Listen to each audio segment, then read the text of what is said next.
Malusog na pamayanan para sa mas ligtas na lalawigan. Opisyal nang inilunsad ng Batangas Police Provincial Office ang programang Hardcore Action for New Shape ngayong araw, 18 ng Hunyo, sa Batangas Police Provincial Office Covered Court, Camp General Miguel C. Malvar sa Batangas City.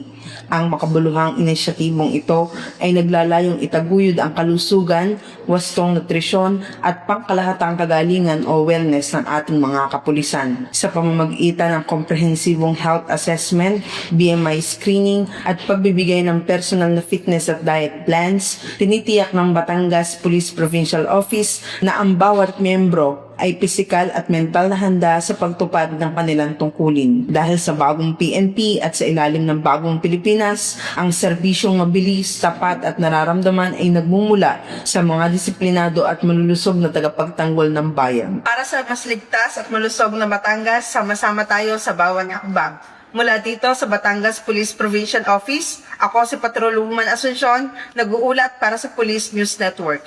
Bagong PNP para sa bagong Pilipinas, serbisyong mabilis, tapat at nararamdaman.